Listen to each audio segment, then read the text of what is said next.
Salam sejahtera buat kita semua. Baik, perkenalkan nama saya Francisca Junior Tumeang, NPM 8110281. Saya mahasiswa dari Universitas Budi Dharma Medan.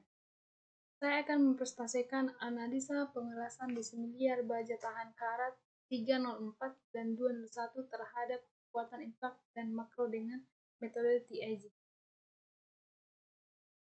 Pengelasan merupakan proses pengerjaan yang memegang peran sangat penting. Saat ini, hampir tidak ada logam yang tidak dapat dilas, karena telah banyak teknologi baru yang ditemukan dengan cara-cara pengelasan. Tujuan penelitian ini adalah untuk mengetahui kekuatan impak hasil pengelasan TIG pada baja tahan karat 304 dan 201 dan mengetahui makrostruktur hasil pengelasan TIG pada baja tahan karat 308 dan 201. Kemudian diuji dengan menggunakan pengujian impak dan foto makro. Pada hasil pengujian makro terlihat pada arus 100 ampere kurangnya fusi dikarenakan lasan yang tidak sepenuhnya menyatu dengan logam hidup atau manipulasi. Tungsten inert gas atau TIG adalah proses pengelasan menggunakan panas dari busur listrik yang terbentuk antara elektroda tungsten yang tidak terumpan dengan menggunakan gas mulia sebagai pelindung terhadap pengaruh udara luar. Adapun problem statement dari penelitian ini adalah berikut. Bagaimana pengaruh pengelasan TIG terhadap ketanggulangan pada baja tahan karat 304 dan 201? Bagaimana pengaruh pengelasan TIG terhadap makro pada baja tahan karat 304 dan 201? Dalam konteksnya yang luas, pengelasan adalah proses di mana bahan-bahan sama tipe atau kelas mendasar disatukan dan menyebabkan bergabung dan menjadi satu melalui pembentukan bahan kimia primer. Obligasi di bawah aksi gabungan panas dan tekanan.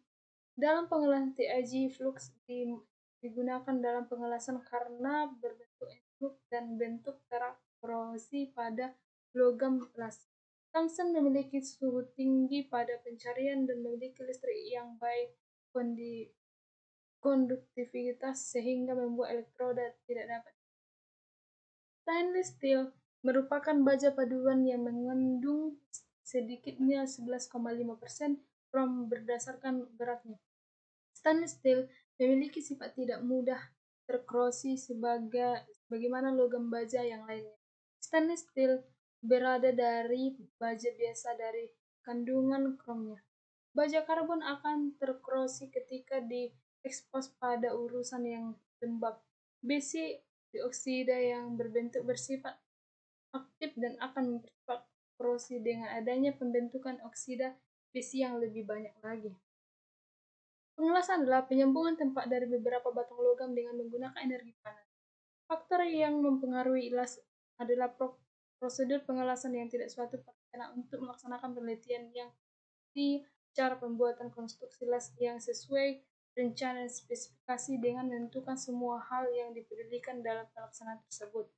Pengelasan lebur menggunakan panas untuk mencairkan logam induk. Beberapa operasi pengelasan jenis ini menggunakan logam pengisi, dan ada yang tanpa logam pengisi. Pengelasan lebur dapat dikelompokkan sebagai berikut. Pengelasan busur, pengelasan respirasi, listrik, pengelasan gas, proses pengelasan lebur yang lain. 2. Pengelasan padat. Dalam proses pengelasan padat tidak digunakan logam pengisi dan dapat dicapai dengan A. Tekanan saja, B. Panas dan tekanan. Helium adalah gas tingkat yang monoatomik dan sangat ringan, memiliki berat atom 4 dapat dari pemisahan gas alam. Jika digunakan untuk pengelasan baru dimurnikan menjadi 99,99% lebih banyak mengantarkan panas daripada argon.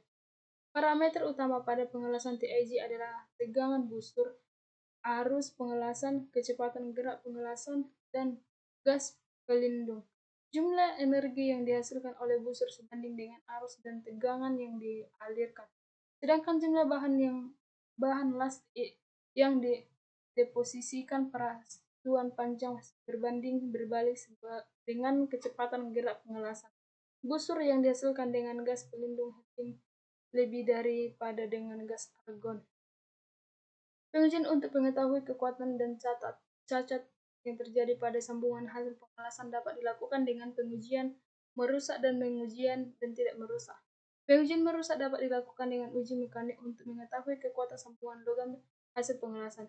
Pengujian merusak pada daerah lasan dapat diklasifikasikan dalam beberapa jenis antara lain uji kekerasan, uji tarik, uji fatigue, jenis pengujian, dan pada penelitian ini menggunakan metode uji implak dan uji makro.